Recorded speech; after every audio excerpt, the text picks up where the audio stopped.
ભક્તો આ દેશની શા માટે મહાનતા હતી એ શ્રીમદ ભાગવતનો તૃતીય સ્કંદ બતાવે. શા માટે મહાનતા હતી?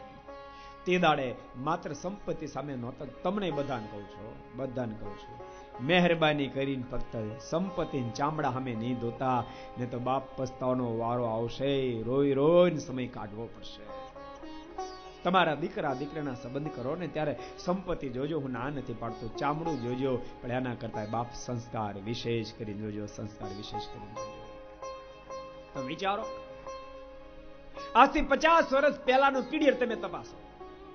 લગ્ન થયા પહેલા પોતાની પત્નીનું મોઢું ન જોયું, તેમ છતાંય જિંદગીમાં 50 વર્ષ સુધી સાથે રહીને તો આમને સામને સાંભળું મોઢું ન થાય, બાપ સાંભળું મોઢું ન થાય.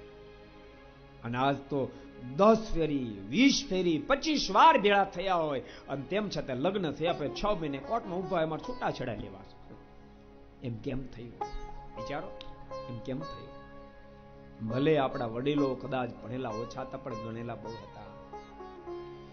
એ દીકરીનો કે દીકરાનો સંબંધ કરવાનો થાય ને ત્યારે એ દીકરીને જોવે, એના ગુણને જોવે, એના મા બાપના ગુણને જોવે. આટલું જ નહીં, એના મોસાળ સુધી દ્રષ્ટિ નાખતા, એનું મોસાળ ક્યાં છે, અને બધી જગ્યાએ સ્ટાન્ડર્ડતા દેખાય પછી દીકરીનો સંબંધ કરતા, દીકરાનો સંબંધ કરતા.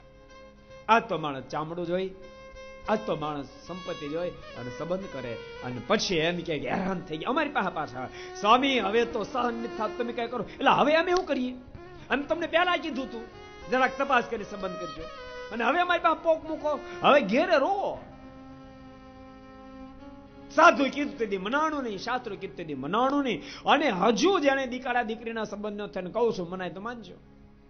સાચું કહું, જયારે તમે સંબંધ જોવા જાઓ, દીકરી કે દીકરાના બપોરે ભોજન કર્યા પછી જેની ઘેર સંબંધ જોવા ગયા ને કેવું, લાવો ઘડીક વચનામું તો વાંચી, અને અવાજ આવે, જવાબ મળે વચનામું નથી તો ભક્ત ચિંતામણી લાવો, ભક્ત ચિંતામણી નથી તો સત્સંગીઓને લાવો, સત્સંગીઓને નથી તો ભાગવત લાવો, ભાગવતે નથી, રામાયણ લાવો, રામાયણ નથી, ભગવદ્ ગીતા લાવો, ભગવદ્ ગીતા નથી. તરત કહી દેજો તો અમારે સંબંધ કરવાનો થતોય નથી.